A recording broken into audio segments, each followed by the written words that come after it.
9장 10장까지 보도록 하겠습니다.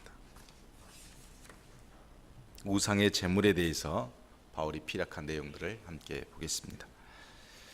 자, 고린도 교회는 문제가 참 많은 교회였는데 교회에 분쟁이 있었던 교회였고 성도가들이 세상 사람들처럼 음행이 있었던 교회였고 성도 간에 서로 송사하고 고발 고소를 하는 그런 교회였고 또 결혼에 놓고 쾌락주의와 그리고 금욕주의가 서로 부딪히는 그런 교회였을 뿐만 아니라 오늘은 우상의 제물에 대하여 함께 나누어 보도록 하겠습니다.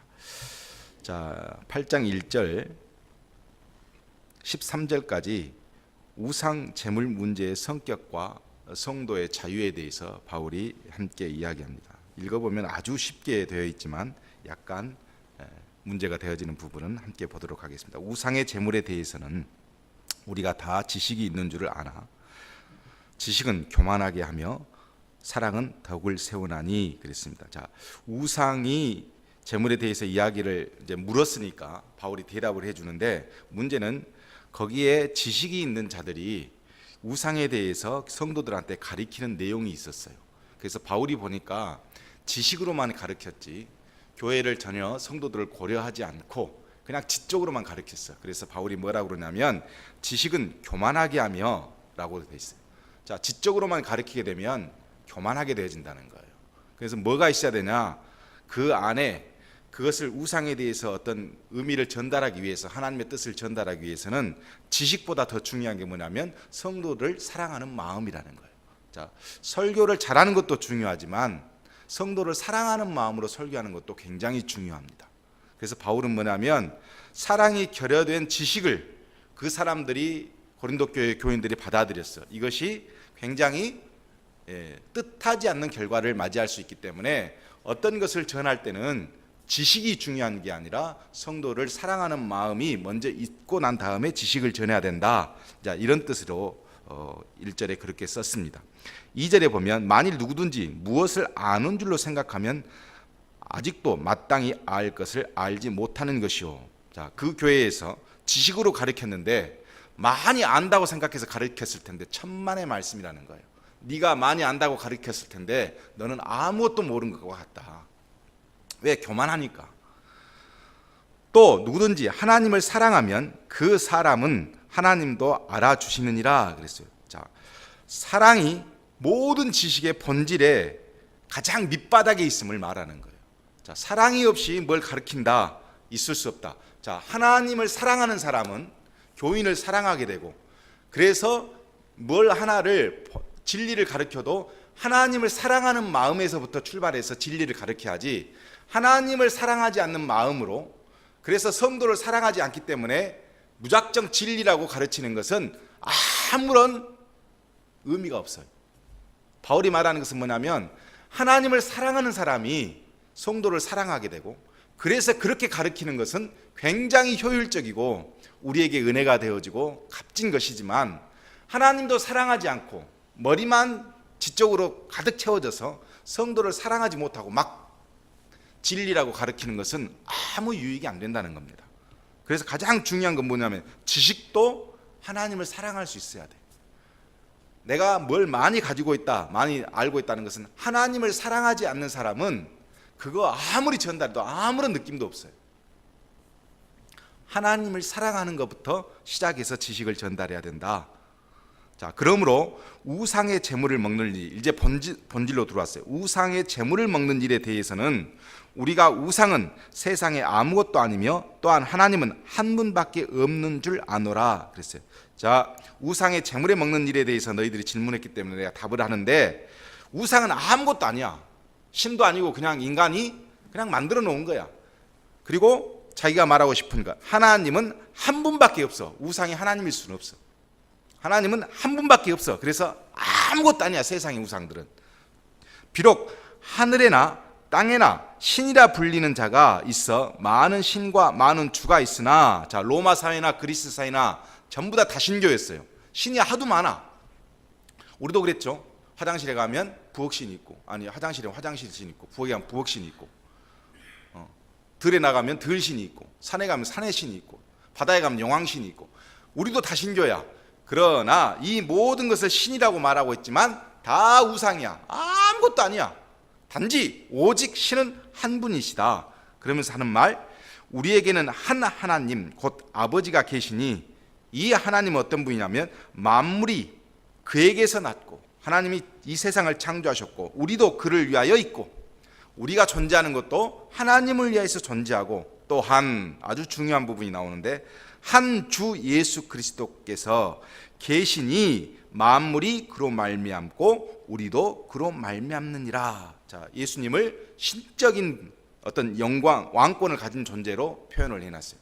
자, 하나님도 계시지만 우리는 예수님의 자녀로, 자, 하나님과 예수님을 신으로 섬기고 있다. 이게 세상의 것은 아무것도 아니다. 그러나 여기서 반전이죠. 이 지식은 어떤 지식이죠? 4절부터 6절까지 이야기했던 지식. 하나님은 한 분이시다. 우상은 아무 쓸데없는 것이기 때문에 우상의 제물을 먹는 것에 대해서는 의미 없는 거다. 자, 이 지식을 알고 있는 모든 사람에게 있는 것은 아니므로, 다 그렇게 생각하고 있는 것은 아니요. 어떤 이들은 지금까지 우상에 대한 습관이 있어 우상의 제물로 알고 먹는 거로 그들의 양심이 약하여지고 더러워졌느니라 그랬어요. 자, 우상의 제물을 아무것도 아닌데 어떤 사람은, 마음이 약한 사람들은 내가 이렇게 우상한테 이렇게 절하고 신전에서 갖고 온 음식을 먹은 것도 되나? 이렇게 마음이 약해져서 먹는 것은 그 자체가 죄라는 거예요. 어디서 나오냐면 로마서 14장 32절에 보면 의심하고 먹는 자는 정죄하였다, 바울이 그랬어요. 저희 어렸을 때요, 하도 배가 고프니까 동네마다 다니면서 그 차례상 지낸 거 있잖아요. 그것을 밖에다가 이렇게 딱 내놔요. 옛날에 어르신들이 차례상에 이렇게 뭐 떡, 뭐 배, 사과 이렇게 가지고 밖에다 이렇게 자기 집 부엌에 있는 쪽이나 아니면 이렇게 해서 딱 차려놓거든. 그러면 저희 어렸을 때 친구들끼리 배가 고프니까 그것을 뒤지러 다녔어요. 다 교회 다니는 친구들이죠. 그러면서 제가 가가지고 그거를 아무런 꺼리낌 없이 배 있으면 그냥 그 밑에 잘라놓고 위에 잘라놓고 하고 딱 상위에다 올려놓잖아요. 그거 갖다가 먹고 떡도 갖다 먹었어. 전혀 나한테는 꺼리낌이 없었어. 그런데 예를 들어 제가 이거 먹으면 차례상 드린 건데 그 조상들한테 제사 지낸 건데 먹으면 혹시 귀신이 나를 뭐 하지 않을까? 이런 마음으로 먹었다면 그건 죄라는 거예요. 왜 그러냐면 뒤에서 이야기가 나옵니다. 자, 여기서 8절에 보면 이렇게 돼 있어요. 음식은 우리를 하나님 앞에 내세우지 못하니 우리가 먹지 않는다고 해서 더 못 사는 것도 아니고 먹는다고 해서 더 잘 사는 것도 아니야. 자, 여기서 음식은 말하는 것은 고기입니다. 무슨 말이냐면 당시 고린도에는 신전이 있었어요. 그래서 신전에 사람들이 뭘 드리냐면 그 신전에 신한테 가가지고 고기를 잡아가지고 신한테 드려.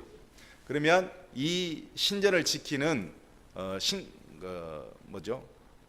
제사장들이 신전에서 이렇게 그것을 받아가지고 자기들이 먹고 남은 것은 가게한테 팔아, 헐값으로. 그럼 그 가게에서는 그 제물로 바쳤던 고기를 사가지고 또 사람들한테 시장에서 파는 거예요. 그 당시 고린도 교회가 그랬어요. 그런데 그 고기를, 여기서 말하는 음식은 그 고기예요. 그 고기를 먹는 것이 죄냐 아니냐 갖고 성도들끼리 서로 다툰 거야. 야, 어떻게 해서 신전에서 전한 것을 먹냐 하는 쪽하고, 야, 아무 문제도 안 돼. 하나님은 한 분이신데 이걸 사 먹는다 해서 무슨 문제가 돼? 이렇게 해서 먹는 사람도 있었다는 거예요. 그래서 바울이 뭐라고 그러냐면 모든 것은, 음식은 하나님 앞에 내세우지 못한, 음식을 먹는 것 같고 하나님 앞에 영광이 되고 음식을 안 먹는 자들 영광이 안 되고 이런 것은 없어. 다 뭐냐면 그걸 먹는다고 해서 잘된 것도 아니고 못 먹는 자는 못된 것도 아니야. 음식이 먹고 안 먹고는 아무 중요한 게 아니야. 뭐가 중요한 거예요? 안에 있는 것이 중요한 거예요. 내적인 것이. 자, 지식 있는 내가 우상집에 앉아 먹는 것을 누구든지 보면, 그 구절 안에네요. 그런즉 너희의 자유가 믿음이 약한 자들에게 걸려 넘어지게 하는 것이 되지 않도록 조심하라. 자, 나는 믿음이 있어. 이걸 먹어도 전혀 문제가 안 돼, 내 믿음은. 그런데 이제 바로 믿게 된 사람은 과거에 신한테 절하면서 그 신에 대한 두려움을 갖고 있는 사람이 그 우상의 제물을 먹을 때는 마음이 끄림지게, 그래서 내가 뭐라 그러냐면 나는 자유하니까 괜찮아 그냥 먹어, 이렇게 해서 걸림돌이 되게 하는 것은 내 믿음이 강하다고 그래서 아무 문제가 안 되는 것이 아니라는 거예요. 누구냐면 믿음이 약한 형제를 걸림돌이 되게 만들었어. 그래서 10절, 지식이 있는 내가, 어떤 지식이요? 성경에 보니까 이거는 아무것도 문제가 안 돼. 그래서 네가 지식은 갖고 있어. 그러나 우상의 집에 앉아 먹는 것을 누구든지 보면 그 믿음이 약한 자들이 양심이 담력을 얻어 우상의 재물을 먹게 되지 않겠느냐. 나는 깨림지게. 그런데 옆에 있는 집사님이 담대하게 먹어버려. 먼저 교회 다니신 분이. 장로님이 막 아무렇지도 않아 막 먹어버려. 그러니까 나는 깨림직한데 장로님이 먹으니까 그럼 괜찮은갑다 하고 깨림직한 상태에서 먹게 되는 거야. 그래서 뭐냐면 이것은 문제가 있다는 거예요. 그렇게 먹게 되면.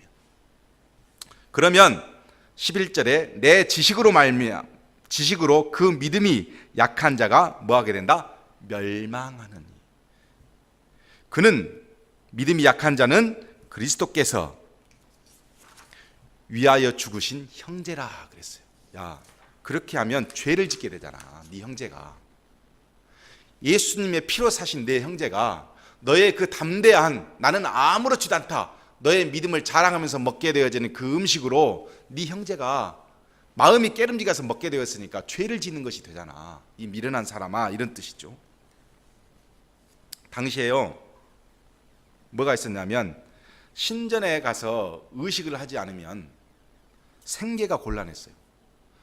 오늘은 어느 지방에서 함께 돼지 한 마리를 잡아서 가서 신전에서 드리고자 그러면 거기에 안 가면 어떻게 되겠어요?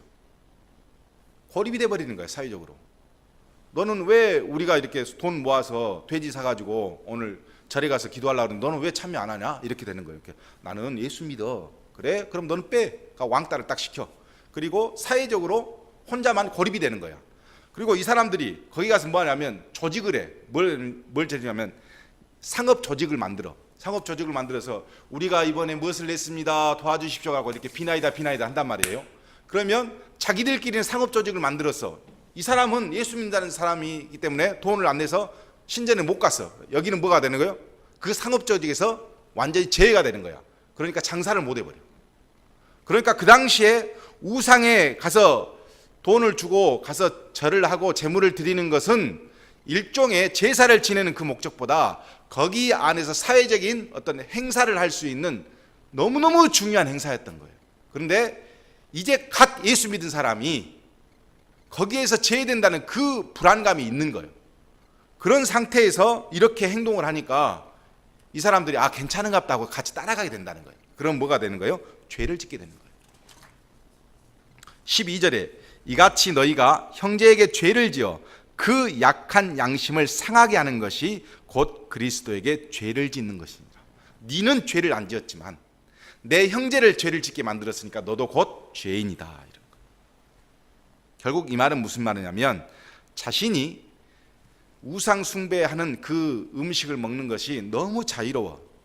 나는 믿음이 곤고한 자기 때문에 아무 문제가 안 돼. 그래서 내가 그 자유, 이것을 마음껏 누렸더니 이것을 본 연약한 자가 나처럼 자유를 누리겠다고 하면서 마음은 깨름직한 것이 남아있어. 그러면 죄를 짓는 거야. 결국은 그 자를 실족해 만들었어.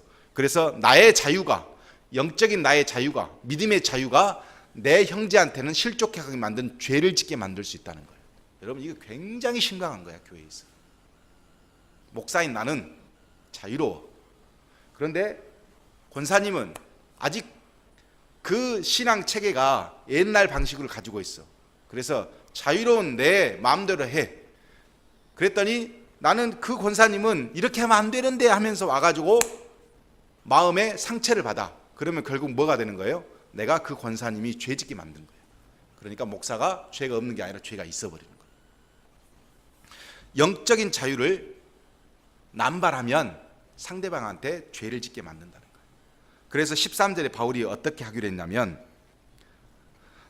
만일 음식이 내 형제를 실족하게 한다면 나는 영원히 고기를 먹지 아니하여 내 형제를 실족하지 않게 하리라. 이게 뭐예요? 자유선언 포기예요. 영적인 자유를 나는 포기하겠다. 무엇 때문에? 내 형제가 혹시나 깨름직하게 죄를 지을 수 있기 때문에 나는 내가 가지고 있는 영적 자유를 포기하겠다. 이게 뭐냐면 뭐가 깔려 있는 거예요? 바울은 사랑이 깔려 있는 거잖아. 이 앞에 사람들은 괜찮아, 먹어도 괜찮아 이렇게 가르치던데 바울은 뭐냐면 나는 내 형제들이 이것으로 문제가 된다면 나는 영원히 내가 가지고 있는 영적 자유를 포기하겠다. 뭐냐면 나는 지식만 있는 게 아니라 뭐가 있어요? 형제를 사랑하는 마음이 있어. 그래서 이런 결론을 내릴 수 있어. 자, 그리고 9장에 와서 뭐라고 하냐, 이제 자유의 절제에 대한 바울의 모범. 자, 나는 어떤 사람인가? 바울이 스스로 자기를 이야기해요. 자, 7절에 보면 주변 상황이 있고, 9절에 보면 율법적인 증거가 있고, 13절에 보면 종교적 관행이 있어요. 그리고 14절에 가서 예수님의 말씀으로 사도가 사례를 받는 그 문제에 대해서 바울이 딱 정리를 해놨어. 자, 보면 제일 먼저 이 자유에 대해서 사도로서 당연한 권리에 대해서 이야기를 합니다. 바울이. 자, 뭐라고 그러냐? 내가 자유인이 아니냐? 바울만큼 영적으로 자유로운 사람이 어디가 있어요? 그러잖아요. 그리고 바울이 뭐냐? 내가 사도가 아니냐? 그랬어. 자유인이기도 하며 사도이기도 해. 그런데 예수 우리 주를 보지 못하였느냐? 이건 뭐냐면 다메섹에서 예수님을 만났다는 이야기예요. 자, 자유인이기도 하고 사도이기도 하고 예수님을 체험까지 했어. 이건 주관적인 체험이야. 주관적인 체험이야. 그런데 주 안에서 행한 나의 일이 너희가 아니냐? 이건 객관적인 증거야. 너희가 무슨 말이냐면 내가 사도로서 하나님 앞에 부르심을 받았어. 예수님 앞에 직접 부르심을 받았는데 내가 고린도 교회에 와서 개척을 했더니 교회가 개척이 됐어. 만약에 하나님이 나를 사도라고 아니냐고, 내가 예수를 만난 것이 거짓이었다면 이 교회를 개척하는 것이 열매가 있을 수가 없다는 거야. 그러니까 고린도 교인 자체가 뭐냐면 내가 사도로서 부르심을 받았다는 확실한 증거가 뭐예요? 고린도 교인들이야. 만약에 하나님이 나를 사도로 부르시지 않았다면 절대 이 교회는 탄생되지 않아. 하나님이 막으시고 없애버렸을 거예요. 그런데 너희가 고린도 교회가 있다는 것은 뭐냐면 하나님이 나를 사도로 불렀다는 객관적인 증거라는 거야.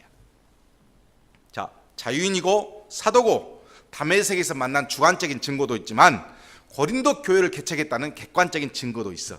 자, 다른 사람에게는 내가 사도가 아닐지라도 너희에게는 사도니. 왜? 교회는 바울이 개척했잖아.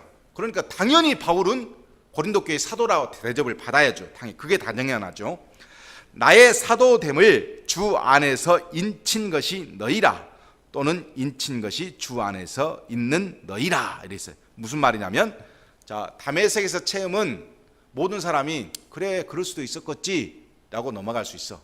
자, 내가 고린도 교회를 개척했어. 그럼 다른 교회에서는, 다른 교회 사람들이나 다른 타지방 사람들은 그런갑다 할 수 있어.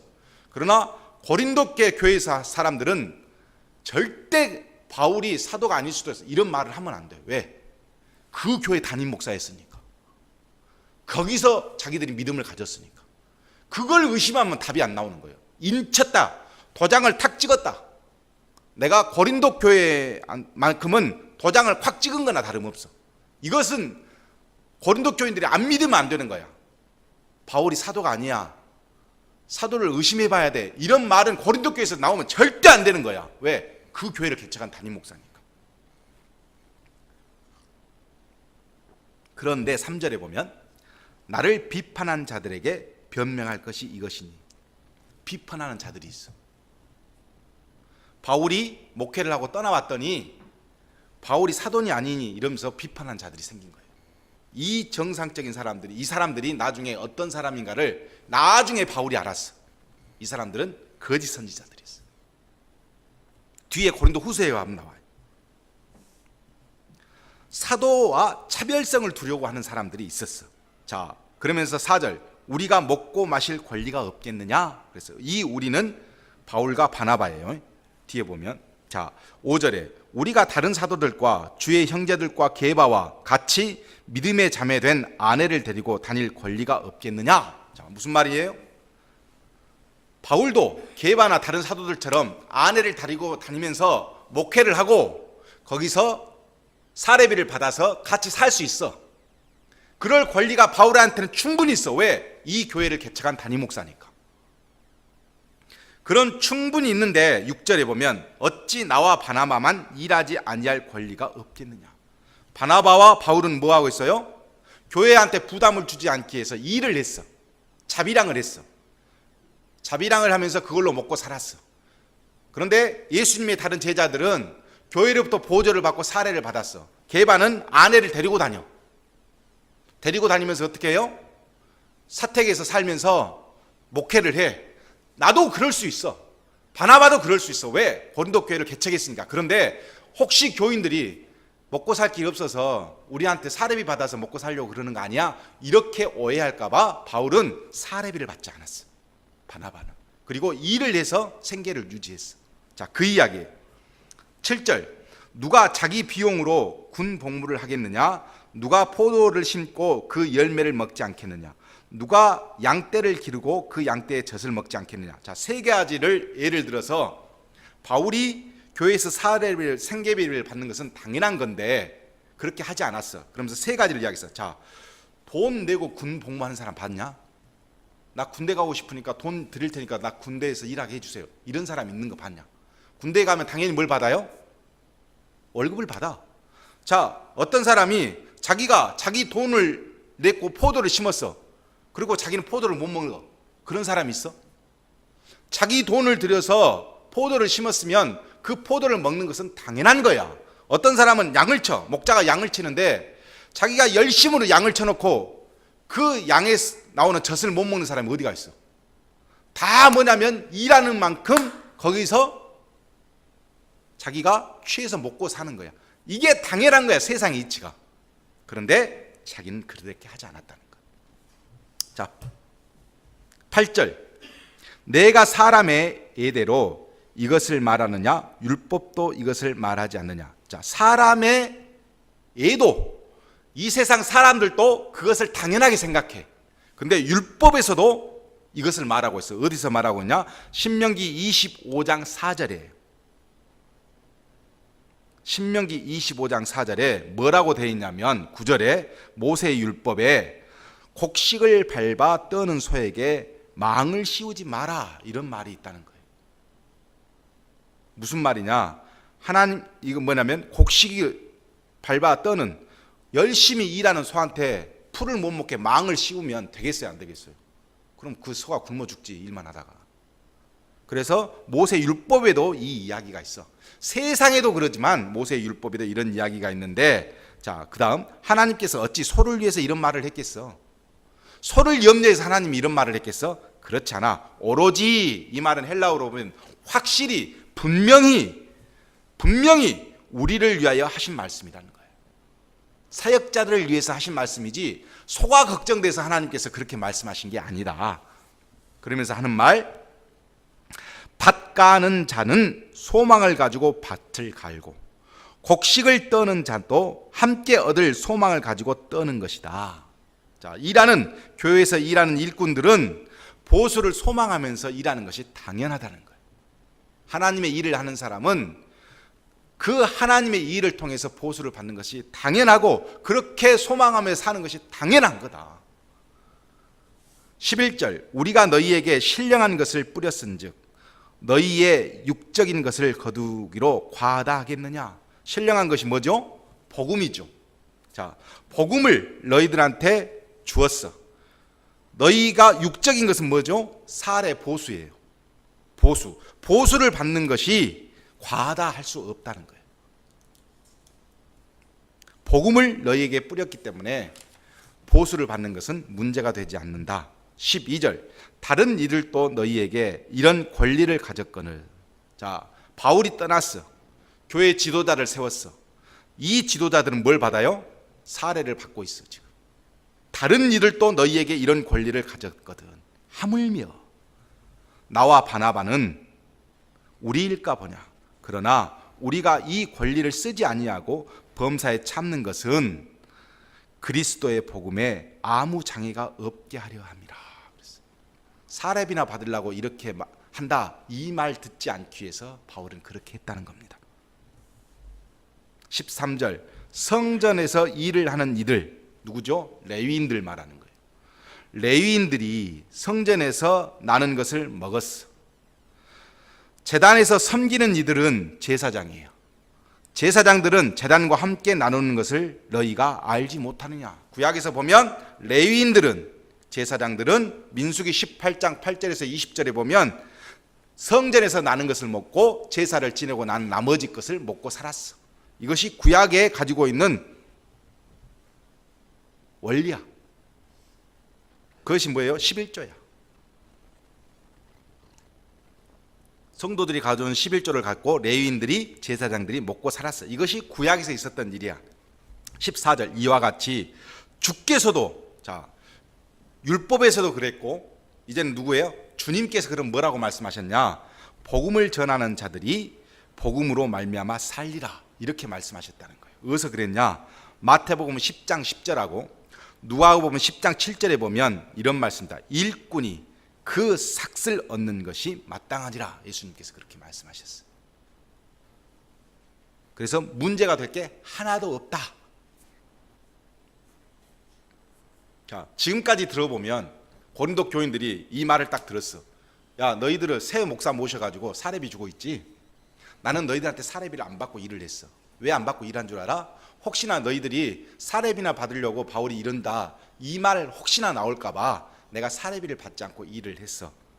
그러나 내가 사례를 받는 것은 세상 일로 보나 율법으로 보나 예수님의 말씀으로 보나 전혀 문제가 되지 않아. 이 말을 딱 읽고 나면 고린도 교인들이 뭐라고 생각했어요? 바울한테 앞으로 사례비 드려야 되잖아, 이 말이 나올 거 아니에요. 그래서 바울이 그 다음 말이 있어요. 15절에 보면 내가 이것을 하나도 쓰지 아니하였고 또 이 말을 쓰는 것은 내게 이같이 하여 달라는 것이 아니라. 사례비 주라는 소리가 아니요. 말 똑바로 너가 알아들어야 돼. 내가 차라리 죽을지언정, 내가 굶어 죽어도 누구든지 내 자랑하는 것을 헛된 대로 돌리지 못하게 할 것이다. 사례비를 준다 해도 나는 절대 굶어 죽을지언정 사례비는 너희들한테 안 받는다. 16절, 내가 복음을 전할지라도 자랑할 것이 없는 것은 내가 부득불이람이라. 자, 내가 너희들한테 복음을 전하여도 전혀 자랑할 수 없고 사례비를 받을 수 없는 이유는 뭐냐면 부득불이랬기 때문이다. 무슨 말이에요? 누가 내가 하고 싶어서 한 것이 아니에요. 고린도 교회를 자기가 복음을 전하는 것은 내가 하고 싶어서 하는 것이 아니라 다메섹 도상에서 예수님께서 나를 끄집어 당겨갖고 사도로 삼아갖고 이방인 사도로 나한테 밀어붙였어. 그래서 어쩔 수 없이 나는 가서 거기서 교회에서 일을 했어. 그런데 내가 어떻게 어쩔 수 일하는 놈이 그걸 받냔 말이야. 나는 못 받아. 내가 하고 싶어서 한 것이 아니고 예수님이 시켜서 했는데 내가 너희들한테 어떻게 내가 사례비를 받아, 이런 뜻이에요. 그러면 문제가 뭐예요? 바울이 목회하고 그 다음에 가서 당당하게 사례비를 받고 있는 그 다음 목사들이 문제가 돼요. 그러면서 하는 말, 만일 복음을 전하지 아니하였으면 내게 화가 있을 것이다. 요나처럼 내가 화 안 당하려고 너희들한테 복음을 전했다. 굉장히 겸손하게 이야기하고 있는 거예요 지금. 그러면서 17절, 내가 내 자의로 이것을 행하면 상을 얻으려니와 내가 자의로 아니한다 할지라도 나는 사명을 받았노라. 내가 일부러 무엇이 목적이 있어서 했다면 내가 상을 받아야 맞지. 그러나 내가 자의로 하지 않고 예수님이 불러서 부득불하게 했으니 나는 사명을 받아 했기 때문에 나는 아무 상도 받아서는 안 된다. 그러면서 이것을 18절과 19절에 굉장히 충격적인 말로 합니다. 내 상이 무엇이냐? 내가 복음을 전할 때 값없이 전하고 복음으로 말미암아 내가 있는 권리를 다 쓰지 아니하는 이것이로다. 내가 모든 사람에게서 자유로우나 스스로 모든 사람의 종이 된 것은 더 많은 사람을 얻고자 함이라. 자, 무슨 말씀이냐면 노예는요, 노예하고 주인은 달라. 자유인은 내가 가서 일을 하고 사례를 받는 것이 맞아. 그러나 노예는 주인이 시켜서 해. 그런데 무슨 사례를 받아? 야, 주인이 지금 이 노예를 데리고 살아. 너 가서 청소해. 근데 주인한테 가고 저 사례 주세요. 뭐예요? 노예야. 세상의 노예는 절대 사례를 받을 수 없어, 주인한테. 왜? 노예니까. 그러나 자유인은 이거를 해주세요. 그럼 자유인이니까 해도 되고 안 해도 되잖아. 그러니까 어떻게 돼요? 그럼 보수를 주세요. 이렇게 말할 수 있어. 자, 바울은 주님의 자유인이 아니라는 거예요. 자기는 하나님 앞에 뭐예요? 노예야. 나는 노예이기 때문에 절대 사례를 주님 앞에 요구할 수 없는 존재다. 이렇게 겸손해버려요. 그러면서 하는 말, 내가 너희들한테 종된 것은, 너희들한테 종의 신분으로 가서 복음을 전하는 것은 더 많은 사람을 얻고자 합니다. 내가 자유인으로 너희한테 가서 복음을 전한 게 아니라 나는 종으로 가서 너희한테 복음을 전했다. 주님의 종으로 가서. 20절, 유태인에게 내가 유대인과 같이 된 것은 유대인을 얻고자 함이요. 유태인들한테 갔을 때는 유태인처럼 내가 행동을 했어. 자, 율법 아래에 있는 자들에게는 율법 아래에 있지 아니하나 율법 아래에 있는 자같이 했어.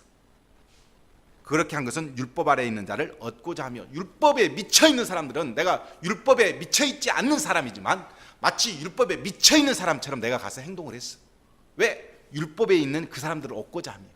자, 그 다음, 율법이 없는 자에게는 누구요? 이방인이요. 이방인한테 가서는 내가 하나님께서는 율법 없는 자가 아니요 도리어 그리스도의 율법 아래 있는 자이나 율법 없는 자같이 된 것은 율법 없는 자들을 얻고자 함이라. 무슨 표준 세번역에는 이 부분을 이렇게 표현했어요. 율법이 없이 사는 사람에게서는 내가 하나님의 율법이 없이 사는 사람이 아니라 그리스도의 율법 안에서 사는 사람이지만 율법이 없이 사는 사람들을 얻으려고 율법이 없이 사는 사람처럼 행동을 했다. 이렇게 되어 있어요. 무슨 말이죠? 내가 분명히 그리스도의 율법을 갖고 살아. 그런데 율법이 없는 사람을 얻고자 율법이 없는 사람처럼 행동을 했어. 내 안에는 하나님의 율법이 가득 차 있지만 율법이 없는 사람처럼 행동을 했다는 거예요. 자, 약한 자에게서 내가 약한 것은 약한 자를 얻고자 하며, 내가 여러 사람에게 여러 모습이 된 것은 마치 카멜레온처럼 된 것은 아무쪼록 몇 사람이라도 더 구원하고자 하는 목적 때문에 그렇게 했다. 23절, 내가 복음을 위하여 모든 것을 행함은 복음에 참여하고자 함이라. 자, 우리 교회 주보에 있는 말씀, 본질에는 일치를, 비본질에는 자유를, 이 모든 것의 사랑을. 어거스틴이 한 말인데 어디서 갖고 왔어요? 바울이 말한 이 본문에서 가져왔어요. 본질은 절대 바꾸지 않아. 그러나 비본질이야. 율법이 있으나 없으나 바울은 영적인 자유인이야. 하나님 앞에 꺼릴 것이 하나도 없이 예수님 앞에서 자기 모습 그대로 사는 사람이야. 이 사람은 율법이 있는 사람들 앞에서는 율법이 있는 것처럼 살아도 되고, 율법이 없는 사람은 없는 것처럼 살아도 되고, 유태인은 유태인답게 살고 이방인은 이방인처럼 살아도 아무 문제가 안 돼. 왜? 비본질적인 것은 모든 것이 다 자유로워. 왜? 본질적으로 완전하게 일치를 갖고 있기 때문에. 하나님과 일치를 갖고 있는 사람은 비본질에서 자유로울 수 있고, 그 모든 것 안에는 뭐가 있어요? 사랑이에요. 사랑. 자, 그러면서 예를 하나 들으면서 말을 합니다. 자기가 지금 사도로서 어떻게 살고 있는가를 예를 들어서 설명을 하는데 24절부터 27절까지 경기자가 나온다. 운동장에서 다름질하는 자들이 다 달릴지라도 오직 상을 받은 사람은 한 사람인 줄을 너희가 알지 못하냐. 아주 쉽죠. 달리기에서 상 받은 사람 딱 한 사람이잖아. 1등만 주잖아. 너희도 상 받도록 이와 같이 다름질하라. 누가 하기 때문에? 바울이 그렇게 다름질하고 있기 때문에. 자, 고린도 교회에는요, 고린도 교회에 그 경기장이 있어요. 고린도 교회가 만든 경기장이 아니고 고린도 지방에 경기장이 하나 있는데 매 3년마다 이스티미안이라고 하는 경기가 있어. 3년 만에 한 번씩 하는데 경마, 달리기, 권투, 이 세 종목이 주 종목이고 나머지 등등이 있었어.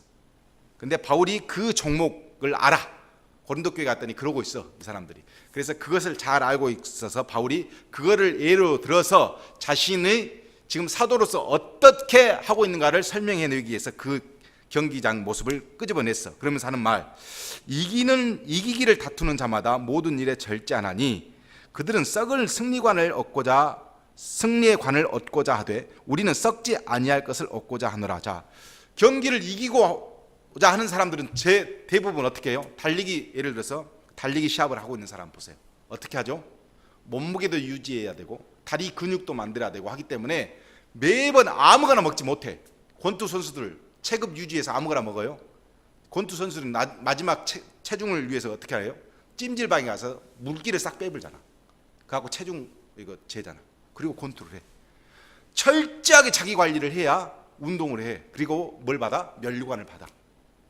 그렇다면 똑같이 사역자들도 뭐예요? 철저하게 운동 선수들이 면류관을 받기 위해서 그렇게 관리하는 것처럼 관리해야 맞아. 근데 운동 선수들은 썩어서 없어질 그 면류관을 위해서 그렇게 죽도록 자기를 관리해. 그런데 하나님 앞에 서 있는 사역자들은 영원한 면류관이야. 그러면 우리는 어떻게 관리를 해야 되겠어? 이 말이에요. 그래서 바울이 뭐라고 그러냐? 그러므로 나는 다름질하기를 향방 없는 것 같이 아니하고 싸우기를 허공을 치는 것 같이 아니하며. 다 달리기 선수가 방향도 없이 이쪽으로 결승점은 저쪽인데 반대쪽으로 달린다면 웃겨버리잖아요. 권투 선수가 상대방이 여기가 있는데 막 여기다가 주먹질을 하고 있어. 웃기잖아. 권투 선수도 달리기 선수도 뭐가 있어요? 분명히 목표가 있고 목적이 있어. 그런 것처럼 자신도 뭐냐? 사역자는 하나님의 그리스도인 사도는 적어도 그리스도인들은 허공에다 헛발질 해서는 안 된다는 거예요. 분명히 목적이 있어야 돼. 그래서 어떻게 해야 돼? 27절. 내가 내 몸을 쳐 복종하게 하는 것은, 여기서 복종을 뭐라고 그러냐면 종으로 인도하다예요. 내가 종처럼 사는 거예요.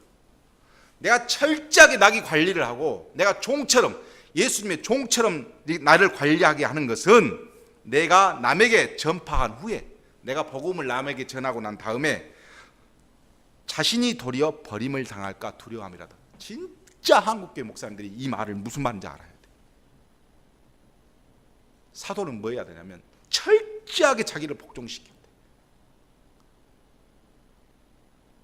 다른 사람 복음 다 정해놓고 자기는 복종을 못 시켜서 자기는 버림이 받아.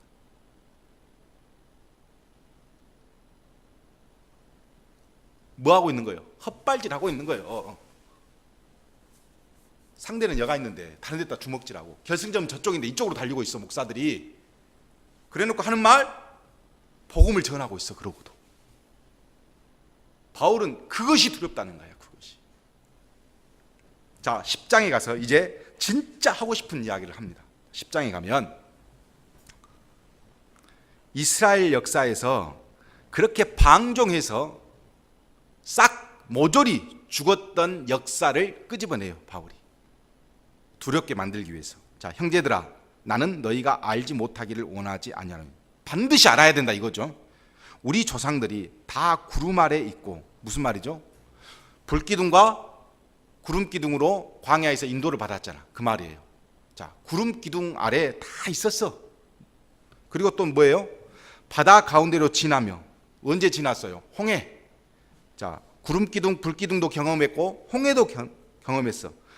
모세에게 속하여 다 구름과 바다에서 세례를 받고. 자, 구름과 바다, 불기둥과 구름기둥, 홍해, 이 사건을 바울은 뭘로 봤냐면 그리스도인이 세례받는 것과 같은 것으로 봤어. 상징적인 거예요. 이걸 세례하고 같이 연결시켜서 바울은 이해했다는 거예요. 자, 이건 뭐예요? 특권이야.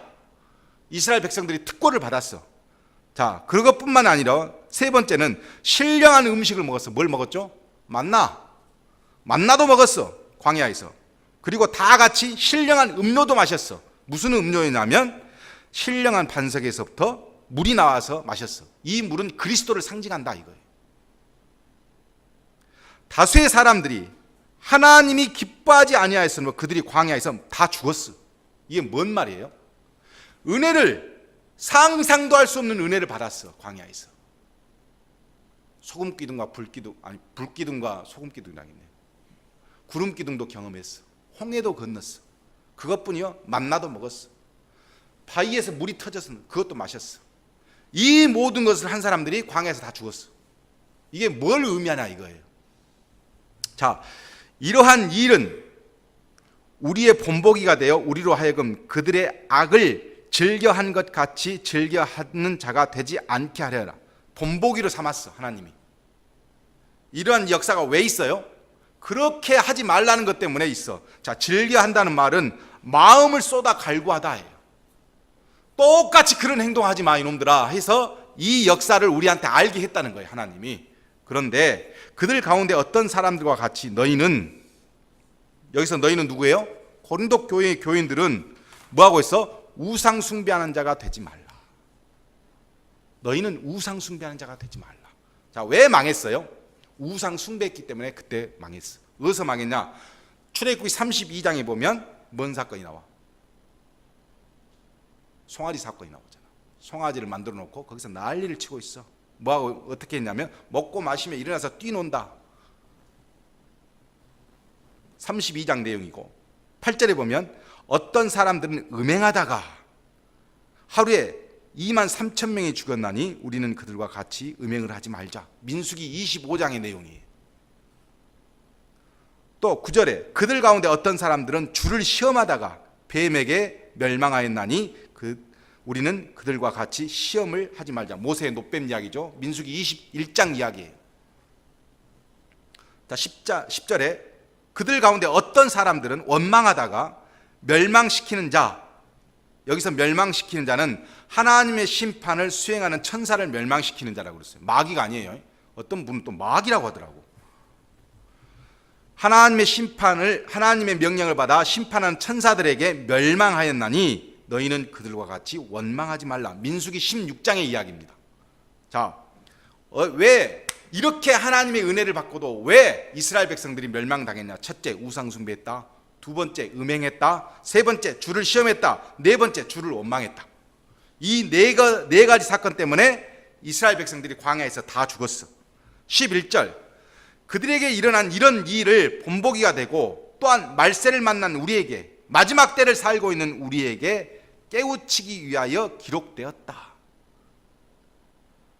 자, 그 과거의 구약의 이야기는 현 시대에, 우리가 살고 있는 이 시대에 구약의 모든 전형들과 예시들이 성취되고 적용되어 있는 때이기 때문에 이것을 교훈을 삼아서 죄에서 떠나 온전하게 구원을 이루어야 된다. 달려가는 사람처럼, 경계하는 사람처럼. 그것이 맞아. 자, 여기서 또 미사일을 하나 쏘옵니다. 그런즉 선줄로 생각하는 자는 넘어질까 조심하라. 선줄로 생각하는 자는 누구예요? 지식을 알고 나는 믿음이 담대한 자야 하면서 가르치는, 나는 영적으로 아주 자유로운 사람이라고 생각하면서 사랑도 없이 교인들한테 막 쏘아대는 그 사람들을 말하는, 선줄로 생각하는 자는 넘어질까 조심하라. 믿음이 강하다고 생각하는 자를 선줄로 생각하는 자예요. 나는 다 완벽해, 믿음이 강해, 이렇게 말하는 사람들은 넘어질까 조심해라. 13절, 사람이 감당할 시험 밖에는 너희가 당할 것이 없나니 오직 하나님은 미쁘사 너희가 감당하지 못할 시험 당함을 허락지 아니하시고 시험 당할 즈음에 또한 피할 길을 내사 너희로 능히 감당하게 하시느니라. 지금까지 당한 시험들은 결코 그들이 감당 못할 것이 아니여. 어째 이렇게 우상 재물 갖고 이렇게 우리를 골치 아프게 하냐? 이건 아무것도 아니야. 앞으로 더 많은 시험이 있고 박해가 있을 거야. 그러나 중요한 것은 뭐냐면 하나님께서는 너희들이 감당한 일만 주시기 때문에 충분히 우상 이거 갖고 다투는 것 해결할 수 있다, 이 말이에요. 그러면서 이제 결론을 들어갑니다. 자, 부지 중에 우상 숭배에 빠질 위험을 경고합니다. 그런즉 내 사랑하는 자들아, 다시 이제 본론으로 들어왔죠. 우상 숭배하는 일을 피해라. 나는 지혜 있는 자들에게 말함과 같이 하노니 너희가 내가 이르는 말을 스스로 판단하라. 그랬어요. 내가 지혜 있는 사람한테 말하는 것처럼 너희에게 지금 말하고 있어. 그 말은 무슨 말이죠? 고린도 교회인들이 적어도 내가 지금 하는 말을 이해할 수 있을 정도의 지혜는 있다고 나는 본다. 너희들이 적어도 너희들이 지금 내가 한 말이 무슨 말인지는 알아들을 거야. 나는 그 정도는 너희들을 믿고 이야기한다.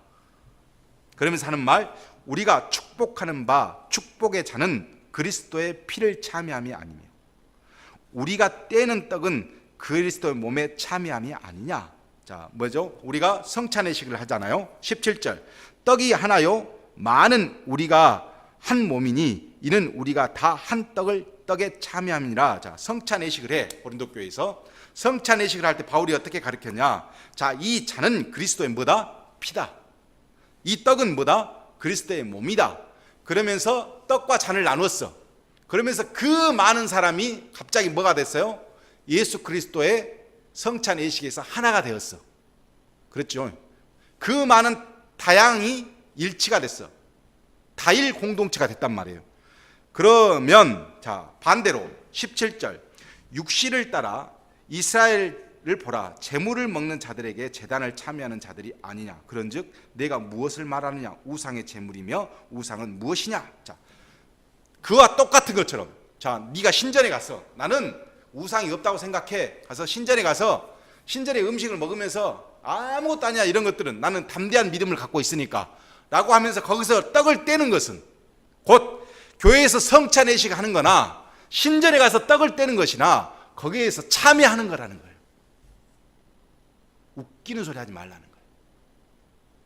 네가 자유인이라서 거기서 떡을 떼면, 가서 거기서 제사 음식을 먹으면 거기서 참여하는 것이지 별개라고 생각하는 것 자체가 뭐예요? 오만이 오만, 믿음의 오만. 그러면서 하는 말, 무릇 이방인이 제사하는 것은 귀신에게 하는 것이요. 자, 신전에서 하는 것은 뭐예요? 귀신한테 제사하는 거 아니야? 근데 거기서 같이 고기를 먹고 앉아 있어? 너희가 하나님께 제사하는 것이 아니니 나는 너희가 귀신과 교제하는 자가 되기를 원하지 아니한다. 거기 가서 떡을 떼는 것은 귀신하고 네가 교제하는 거야. 교회에서 성찬의식 하는 것하고 똑같은 거야. 이렇게 이야기하는 거예요. 자, 그래서 21절, 너희가 주의 잔과 귀신의 잔을 겸하여 마시지 못하고 주의 식탁과 귀신의 식탁을 겸하여 참여하지 못하리라. 오늘은 성찬의식하고 내일은 어쩔 수 없이 거기 가서 또 고기를, 신전에 가서 고기를 먹고, 말도 안 된다는 거. 오늘은 하나님 앞에서 식탁에 같이 앉아 있고 내일은 또 귀신들하고 같이 식탁에 앉아 있어. 이게 말이 되는 소리야? 이런 거죠. 그러면 우리가 주를 노여워하시게 하겠느냐? 우리가 주보다 강한 자냐? 결국 두 주인을 섬기는 결과가 되기 때문에 하나님의 진노를 받게 되지 않겠느냐? 이 답답한 사람아. 이렇게.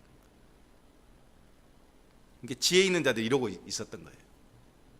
지도자들이 나는 자유롭다 영적으로, 무상은 아무것도 아니다 하면서 가서 신전에서 고기 사다가 같이 신전에서 먹고 있는 거예요. 웃기는 일이죠. 자, 23절, 모든 것이, 이제 우상 제물에 대해서 결론적인 말, 모든 것이 가하나 모든 것이 유익한 것은 아니요 모든 것이 가하나 모든 것이 덕을 세우는 것이 아니다.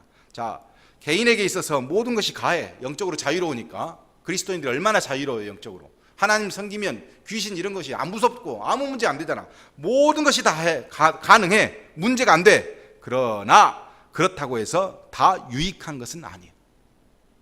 모든 것이 다 할 수 있지만 그렇다고 덕을 세우는 것이 아니에요. 24절, 누구든지 자기의 유익을 구하지 말고 남의 유익을 구하라.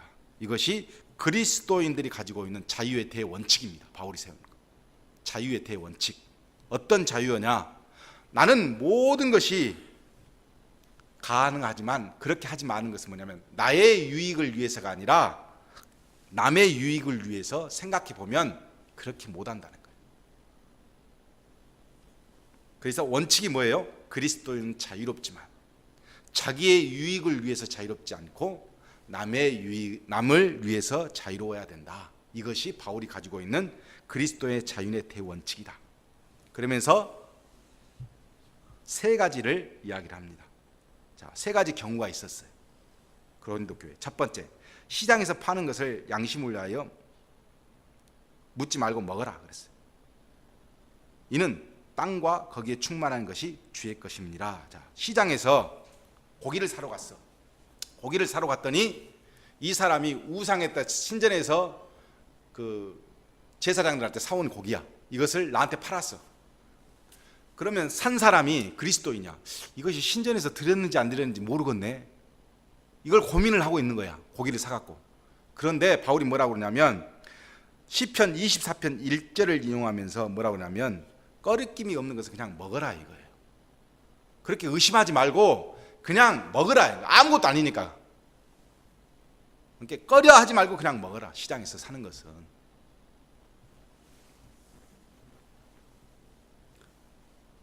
왜냐하면 꺼리낌을 느끼지 않기 위해서. 의심하고 먹으면 아무것도 못 먹잖아요. 우리가 MSG 들어갔다고 막 해버리면 우리가 뭘 먹을 수 있겠어. 아무것도 못 먹지. 그러니까 그냥 먹어라. 시장에서 파는 것은. 그리고 26절 왜 그러냐면 그 모든 것이 다 하나님 것이다. 주의 것이기 때문에 그냥 먹어라. 근데 27절 불신자 중에 누가 너희를 청했어. 손님으로 청한 경우가 있어. 그랬는데 너희가 가고자 하거든 너희가 너희 앞에 차려놓은 것을 무엇이든지 양심을 위하여 묻지 말고 먹어. 자, 내가 초청을 받았는데 이 사람이 시장에서 우상의 재물을 사갖고 왔고 그것을 요리를 해서 나한테 주는 거야. 그때는 그냥 이거 우상 재물이 아니에요 이렇게 묻지 말고 그냥 먹으라는 거야. 시장에서 사는 거다 똑같죠. 아무 문제가 되지 않으니까 그냥 먹어. 그런데 그가 말하면서 그 사람이 뭐라고 그러냐면 28절에 너희에게 이것을 재물이라 말하거든 알게 한 자와 그 양심을 위하여 먹지 마라. 나 이거 우상의 재물인데 그냥 먹어. 이렇게 말하면 먹지 말라는 거예요. 왜 먹지 말라고 했냐? 내가 29절에 말한 양심은 너희의 것이 아니요 남의 것이니 어찌하여 내 자유가 남의 양심으로 말미암아 판단을 받으리요. 이 말이 무슨 말이냐면 믿음이 강한 자가 자기가 영적으로 자유로우니까 그냥 믿음이 연약한 자 앞에서 상관없어 그러고 먹어버려. 그러면 믿음이 연약한 자는 시장에서 분명히 재물을 사왔다고 그러는데 어떻게 저걸 먹지 집사님은? 아니 장로님은 이렇게 하고 있어 집사가. 그럼 눈치를 싹 봐. 근데 장로님이 아무렇지도 않아 그럼 먹어버려. 그러니까 이 사람은 깨름직한 마음에서 그걸 먹어. 그럼 뭐예요? 이게 문제가 된다. 죄가 된다는 거예요.